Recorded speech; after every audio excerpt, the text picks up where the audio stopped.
akhyaarta qiimaha badan ay ku soo dhawaada warbixin kooban oo dhiirigelinaysa aqoonsiga dalkani Jamhuuriyadda Soomaaliland. Aan ku bilaabo.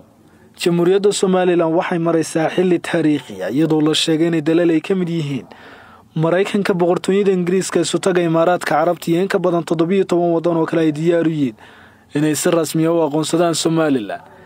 Tanina waxay noqonaysaa horumar muuqda oo ka turjumaya dadaalada joogtada ee shacabka iyo madaxda Soomaaliland u galeen sidii u heli lahaayeen aqoonsi caalami ah.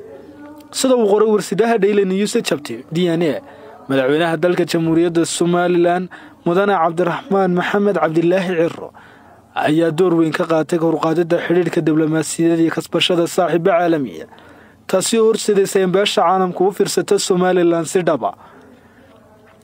dalkani Jamhuuriyadda Soomaaliland oo madaxbannaanidiisa kala soo noqday Soomaaliya sanadkii 1991 waxay tan iyo markaasi la timid xasilooni siyaasadeed iyo mid amni dimuqraadiyad lagu majeertay geeska Afrika, hanaanka doorashooyinka xor iyo xalaal ah iyo dawlad shaqaynayso oo hufan.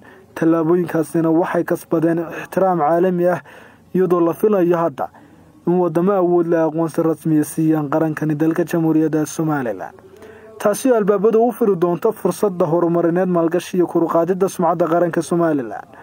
warbixintan waxay noqonaysaa mid dhiirigelin u ah shacabka dalka Jamhuuriyadda Soomaaliland iyo dhammaanba taageerayaashooda, iyadoo muujinaysa in rajada aqoonsigu meel wanaagsan marayso. waxaanay fursad u tahay in laga faa'iideysto lana mideeyo dadaalada gudaha iyo dibadda si loo xoojiyo riyada 30 sano jirsatay, sida laga dheehan karo dhaqdhaqaaqyada diblomaasiyadeed ee ka socda bariga dhexe, Yurub iyo waqooyiga Ameerika. dalkani Soomaaliland waxay la jaan qaadaysaa wadamada ka qaybgeliya hindisaha Abraham Accords, taasi oo muujinaysa isbedel weyn oo dhinaca xiriirka caalamiga ah. aqoonsiga Soomaaliland ma aha hadiyad ee waa xaq qarannimo ee shacabka Soomaaliland mutaysteen, waana waajib saaran beesha caalamka iyo inay garato xaqaasi oo ay garab istaagto dadaalada Soomaaliland ee nabadda, horumarka iyo wada shaqaynta caalamiga ah.